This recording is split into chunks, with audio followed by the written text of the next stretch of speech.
Harald Hardrada was king of Norway from 1046 to 1066. However, even before he became king, Harald's life was packed with challenges and adventures that made him known throughout the medieval era.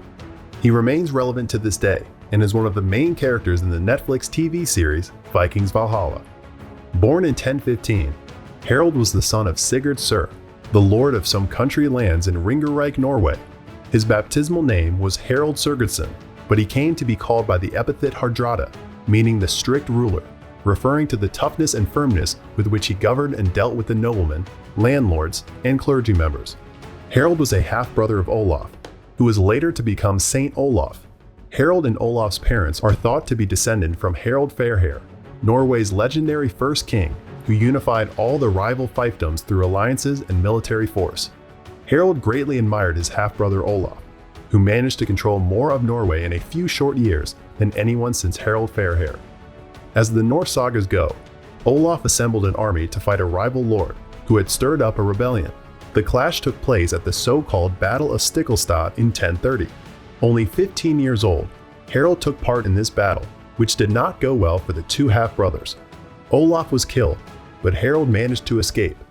Even though Harald was beaten, he did extremely well in battle, showing considerable talent for his young age.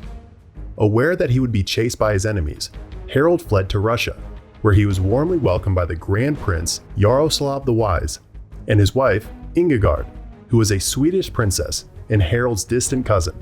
Most likely, Harald took part in fighting against enemies of the Russian royalty, including the Poles, Byzantines, and some steppe tribes.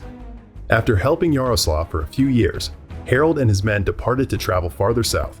Around 1034, Harald and his men reached Constantinople, capital of the Eastern Roman Empire. The Norse called Constantinople by the name of MIKLAGARD, a word that can be translated as Great Fortress. They joined the Varangian Guard, which consisted of elite warriors from Northern Europe and Britain, to protect the Byzantine Emperor. Harald was extremely popular with the Emperor Michael IV, soon becoming the leader of the Varangian Guard. Serving the Emperor, Harald fought from the Mediterranean to the Tigris and Euphrates rivers, and it is reported that he made a pilgrimage to Jerusalem. His military prowess was chronicled by medieval Byzantine and Norse historians. Sadly for Harald, Michael IV passed away and was succeeded by his nephew, Michael V, who mistrusted the Norse warrior and ordered him arrested. Harald was in prison, but somehow managed to escape and took a ship back north. Back in Russia, Harald was still a young man, but he was now wealthy and experienced enough to be highly respected by the nobility. Harald married the daughter of Grand Prince Yaroslav, Elizabeth. Harald allegedly asked to marry her on his maiden visit to Russia when she would have been about 14 years old, but the request was declined because he was not wealthy enough at the time. Now having the marriage made official, Harald joined prominent European royalty members such as Henry I of France and Andrew I of Hungary. Not long after Harald arrived in Russia, Yaroslav raided Constantinople by sea. Arguably, Harald may have provided information about the city's military defenses. Nevertheless, the Russians were overwhelmed by the Great Walls of Constantinople and withdrew to their own lands. When Harald came back to Norway in 1045, he consented to share the Norwegian throne with his reigning king, his nephew, Magnus OLAFSSON I. When Magnus died in 1047 in a military raid against Denmark, Harald ascended to his rightful place as the sole king of Norway.